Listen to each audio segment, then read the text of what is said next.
Hello, അസ്സലാമു അലൈക്കും വറഹ്മത്തുള്ളാഹി. It's me Anas Mubarak again. വേറൊരു കാര്യം പറയാൻ വന്നാണ്. വേറൊന്നുമല്ല, ഇപ്പോൾ വിസിറ്റിൽ കുറേ ആൾക്കാർ ധാരാളം ഇവിടെ UAE വരുന്നുണ്ടല്ലോ.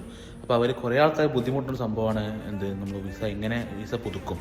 കാരണം നിങ്ങൾ നാട്ടിൽ നിന്ന് എവിടുന്നോ വിസ എടുത്ത വിസ ആയിക്കോട്ടെ, പക്ഷേ നമ്മൾ ഒമാനിൽ വഴി പോയിട്ട് പുതുക്കുന്നൊരു സംവിധാനം നമ്മുടെ കയ്യിലുണ്ട്. അതായത് ബസ് വഴി പോകണമുണ്ട്, ഫ്ലൈറ്റ് വഴി പോകണമുണ്ട്. നോർമലി നിങ്ങൾ എവിടെ നിന്നാണോ വിസ എടുത്ത് അവിടെ നിന്ന് നിങ്ങൾക്ക് പുതുക്കാൻ പറ്റും. പക്ഷേ ഒരു മാസം ഇത് കിട്ടുള്ളൂ. ആ ഒരു മാസത്തിൽ നിങ്ങൾക്ക് ഇവിടെ ഒരു മാസം സമയവും പോകുന്നതല്ല. എത്ര പെട്ടെന്നാണ് നമ്മൾ 2025 നമ്മളെ വിട്ടത് പിരിഞ്ഞത്. ഇപ്പോൾ 2026 ആയല്ലോ. അപ്പോൾ എത്രയും പെട്ടെന്ന് സമയം പോകാൻ ഒരു മടിയുമില്ല. അപ്പോൾ നമ്മൾ 2 മന്ത് ബസ് വഴി റിന്യൂ ചെയ്യുന്നത് നമ്മൾക്ക് നല്ല അടിപൊളി പ്രൈസാണ്. 1150 ദിർഹംസിനാണ് നമ്മൾ ബസ് വഴി ചെയ്ത് കൊടുക്കുന്നത്. ബസ് വഴി പോയി ബസ്സിലേക്ക് പോലും, അതുപോലെ തന്നെ ഒമാൻ ബോർഡർ ഫീ, ഒമാൻ വിസ, പിന്നെ തിരിച്ച് UAE വിസ, റിട്ടേൺ അതേ ബസ്സിൽ തന്നെ റിട്ടേൺ വരുന്ന പാക്കേജാണ്.